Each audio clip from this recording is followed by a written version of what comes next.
Bismillahirrahmanirrahim. Assalamualaikum warahmatullahi wabarakatuh. Alhamdulillah wa syukurulillah ala jami'i ni'amillah. Assalatu wassalamu ala rasulillahi Muhammad ibn Abdillah wa ala alihi wa ashabihi wa mawalah. Rabbi israhli sadri wa yassirli amri wahlul 'uqdatam min lisani yafqahu qawli, amma ba'du. Ma'asyiral muslimin dan muslimat yang dirahmati Allah Subhanahu wa taala. Pertama-tama saya mengucapkan selamat menjalankan ibadah puasa bagi kaum muslimin dan muslimat tahun 1441 Hijriah. Mudah-mudahan amal ibadah kita senantiasa diterima oleh Allah Subhanahu wa taala. Amin ya rabbal alamin. Ma'asyiral muslimin dan muslimat yang dirahmati Allah Subhanahu wa taala.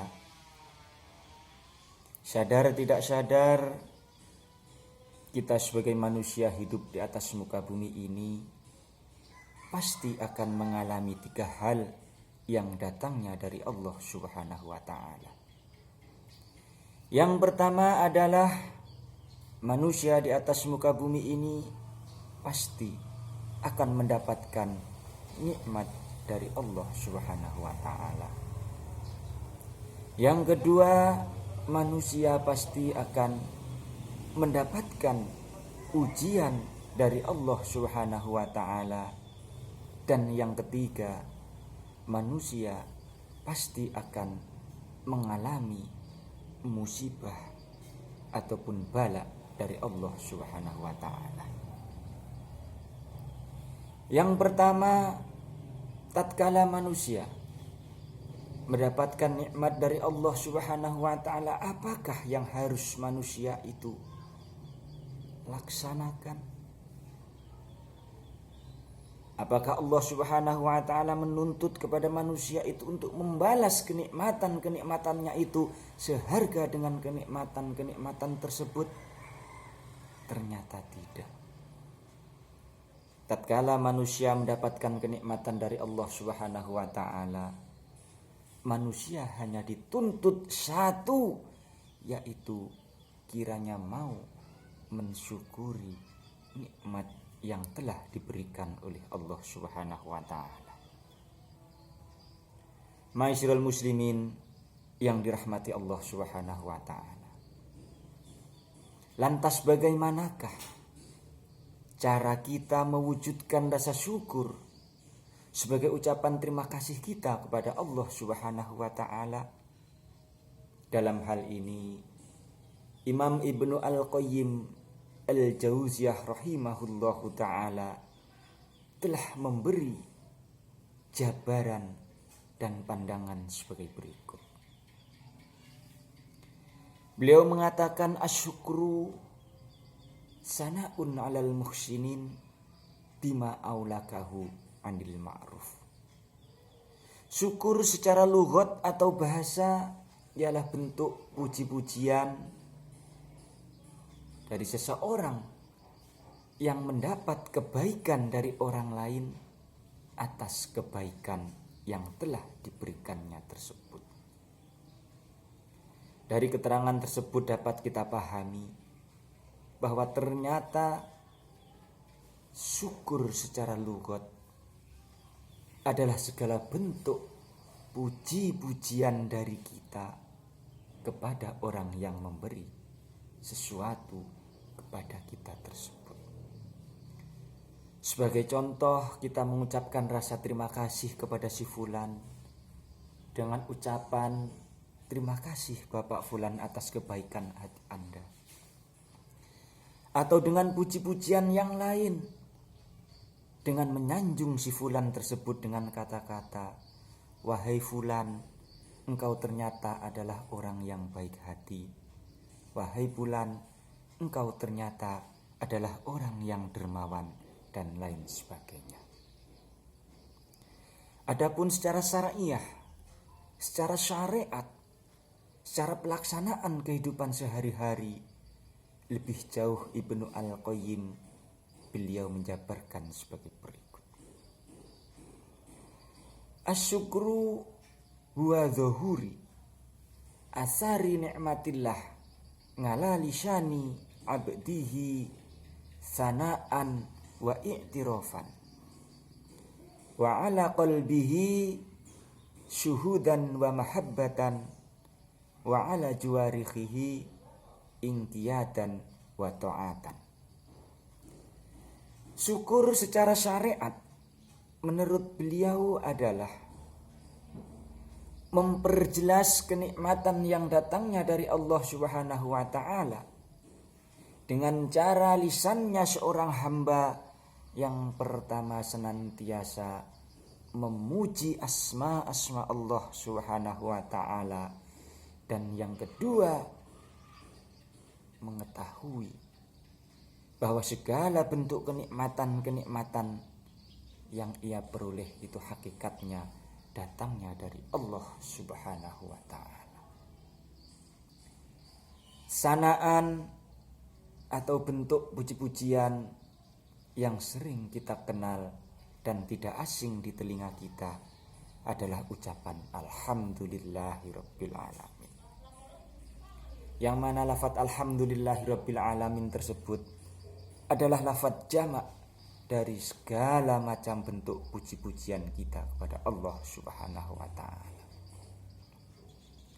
Selain mengucapkan alhamdulillahirabbil alamin, kita diperbolehkan untuk memuji asma-asma Allah Subhanahu wa taala dengan puji-pujian yang lain. Seperti misalkan lisan kita memperbanyak membaca sholawat ya Rahman, ya Rahman. Lisan kita sering kita pergunakan untuk membaca ya Rahim, ya Rahim, ya Ghani, ya Fatah, ya Wahhab, dan lain sebagainya. Kemudian lisan kita juga kita pergunakan sebagai wujud kita mengetahui bahwasanya semua itu betul-betul datangnya dari Allah Subhanahu wa taala. Jabatan, pangkat, harta benda, dan apapun jenis pekerjaannya itu adalah alat yang tujuannya hanyalah sama-sama untuk mencari karunia dari Allah Subhanahu wa taala. Tidak peduli dia adalah petani, dia adalah pedagang, bahkan pengemis sekalipun, sama-sama adalah alat yang dipergunakan untuk mencari rezeki dari Allah Subhanahu wa taala. Tapi sekali lagi hakikatnya rezeki dan karunia itu adalah datangnya dari Allah Subhanahu wa taala. Sehingga dengan demikian maka tidak akan keluar kata-kata, oh si fulan itu kalau tidak saya bantu pasti akan mati kelaparan. Oh si fulan itu kalau tidak saya kasih pekerjaan pasti akan menderita selamanya. Ma'asyiral muslimin yang dirahmati Allah Subhanahu wa taala. Yang kedua, syukur dapat kita perlihatkan fi qalbi syuhudan wa mahabbatan, yaitu kita dengan betul-betul mempersaksikan sebagai saksi hati kita, sebagai saksi bahwasanya itu semua datangnya dari Allah Subhanahu wa taala dan akan mencintai pemberian dari Allah Subhanahu wa taala. Dengan apa? Dengan jalan yang ketiga, ala juwarihi inqiyadan wa ta'atan. Ma'asyiral muslimin yang dirahmati Allah Subhanahu wa taala. Dari nomor 2 dan nomor 3 yaitu ala qalbihi syuhudan wa mahabbatan wa ala juwarihi inqiyadan wa ta'atan. Mari kita tarik analogi sebagai berikut. Saya kasih contoh, kita punya tetangga yang pekerjaannya ngarit atau nderes. Kebetulan tetangga tersebut yang ia punya hanya sebuah sepeda tua, sepeda ontel. Sehingga tatkala tetangga kita itu berangkat ngarit, berangkat nderes, kadang-kadang jalan kaki, kadang-kadang menggunakan sepeda ontel tersebut. Kebetulan kita oleh Allah Subhanahu wa taala diberi rezeki lebih dengan mempunyai 3 motor, yang satunya bagus, yang satunya lumayan bagus, yang satunya butut, tapi kita sudah tidak mau memakainya. Karena rasa kasihan kita, karena melasnya kita kepada tetangga kita, kemudian tetangga kita yang nderesnya atau ngaritnya itu jalan kaki, kita beri motor tersebut dengan catatan agar supaya dirawat, agar supaya dirumat dan dipergunakan sebaik mungkin sesuai dengan keinginan kita sebagai pemberi motor tersebut. Akan tetapi kebetulan si fulan atau tetangga kita yang kita kasih motor itu ternyata dalam merawat dan mempergunakan motor itu semau-mau dia. Motor dibiarkan tergeletak di luar rumah, dibiarkan kehujanan, dibiarkan kepanasan. Si fulan juga tidak pernah mengucapkan rasa terima kasih kita kepada kita, walaupun minimal hanya ucapkan terima kasih Pak, kau telah beri aku motor. Kemudian motor itu digunakan oleh si fulan untuk hura-hura, untuk tujuan yang tidak jelas dan lain sebagainya. Apa sikap kita sebagai pemberi motor tersebut? Apakah kita merasa bangga kepada si fulan? Apa kita merasa puas kepada si fulan? Atau justru kita merasa kecewa dan akan menarik motor itu kembali kepada kita? Tentu jawabannya kita tidak rela apabila pemberian kita dipergunakan untuk hal-hal yang tidak bermanfaat atau bahkan tidak dirawat oleh si fulan tersebut. Begitu juga Allah Subhanahu wa taala tatkala memberikan kenikmatan-kenikmatannya kepada manusia dengan kelengkapan anggota tubuh, dengan kelengkapan kedua mata, kelengkapan kedua telinga, kedua tangan, kedua kaki. Akan tetapi anggota tubuh ini justru digunakan untuk hal-hal yang dilarang oleh Allah Subhanahu wa taala, dipergunakan untuk hal-hal yang dimurkai oleh Allah Subhanahu wa taala. Tentu Allah Subhanahu wa taala suatu saat akan mengambil, akan mencabut pemberiannya kepada kita semua.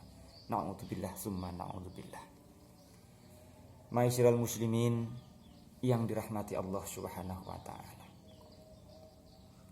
Adapun yang kedua, bagaimana sikap kita tatkala kita mendapatkan ujian dari Allah Subhanahu wa taala, dan bagaimana sikap kita tatkala kita mendapat musibah dari Allah Subhanahu wa taala, akan kita sambung di lain kesempatan.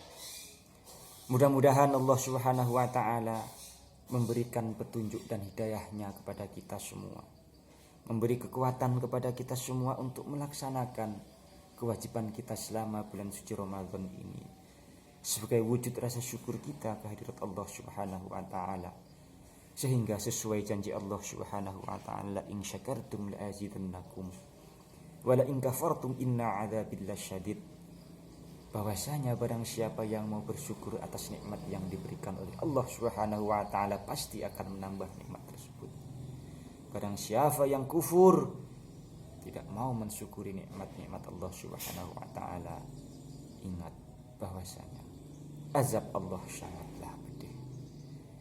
Mudah-mudahan bermanfaat bagi kita semua. Kurang lebihnya saya mohon maaf. Wabillahi taufik wal hidayah.